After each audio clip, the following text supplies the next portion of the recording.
Hello and welcome to 3.2TV. I am Smit Khakhkhar. We are at zkEVM's Web3 Titans event, and I have with me Mr. Smit Khakhkhar, the co-founder and CTO of CoinCrunch India. Welcome to 3.2TV, Smith.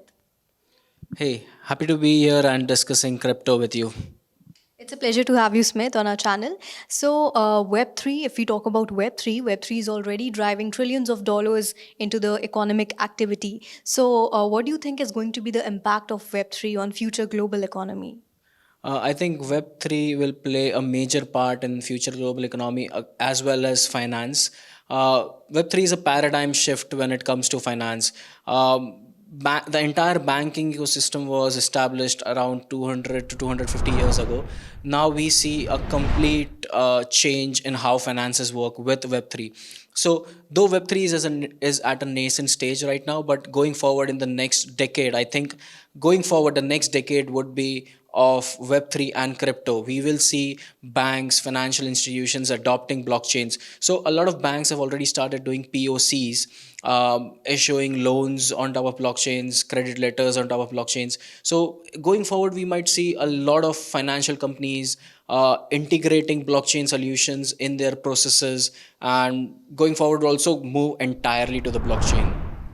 How do you think Web3 will kind of aid in the developer hiring, or how Web3 is going to play a part in helping the businesses or the entrepreneurs?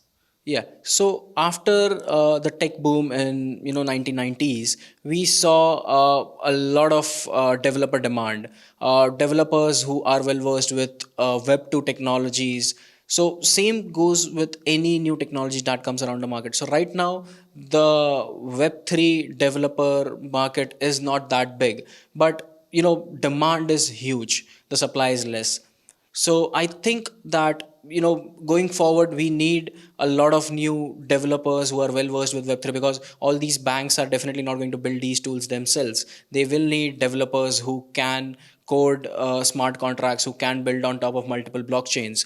So this is why a lot of companies, a lot of Web3 companies these days have something called as DevRels, who build these developer communities, educate them, organize events, and help with onboarding developers from Web 2 to Web 3. So the year 2022 was like a roller coaster ride for cryptocurrencies. So what do you expect from this year, 2023? First of all, I think 2023 will be not that of a roller coaster ride compared to 2022, because there was a lot of noise in 2021, 2022. This year we will see a lot of noise, reducing a lot of noise, and only serious companies, serious startups that are actually building for the growth of Web3 surviving. And we'll see a lot of Web3 founders who are serious enough will put their heads down and build for the next decade of Web3. So this year we'll see a lot of tech advancements, like we already are seeing a lot of Web3 companies, multiple Web3 companies coming out with zkEVM. So the zk tech will mature, like zk for privacy will mature in a year or two. Zk for scalability will also pick up. So technically this year would be good as there is less noise, so founders can focus on building. So would you like to comment on the recent FTX collapse? Yeah. So FTX collapse has further added to the filtering out of noise. We see that as FTX went down, a lot other companies which were associated with FTX in some or the other way, these companies had to go for the betterment of Web3. As it happened sooner than later. If this would have happened like a few years down the line, a lot more companies would have blown up.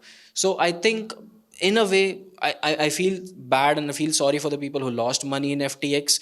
But I think after the FTX has gone, in the next coming months, we might see a lot more, not exchanges, but companies that are not financially sound, who didn't have good risk management policies. So we might see these companies going down, and any company that had good financial management, good policies in place might survive. So investors are quite optimistic. So any message you would like to give to the investors? So investors, first and foremost, do not invest into anything that you don't understand first. Second is, when you invest into anything, not only crypto, be it stocks or land or any asset class, even gold, do your due diligence before investing. Understand what you are investing into, what the underlying asset class does, what is it backed by, what are the future prospects, and do not just speculate because you see returns. Your every investment should be backed by logic. Any industry, not only crypto, but any investment decision should be backed by logic. So that's what I would like to say the investors. All right. So thank you so much, Smith, for sharing your knowledge and insights with our viewers. Thank you so much. It was a pleasure talking about crypto and developer ecosystem, FTX, and everything. Thank you so much for being on 322 TV.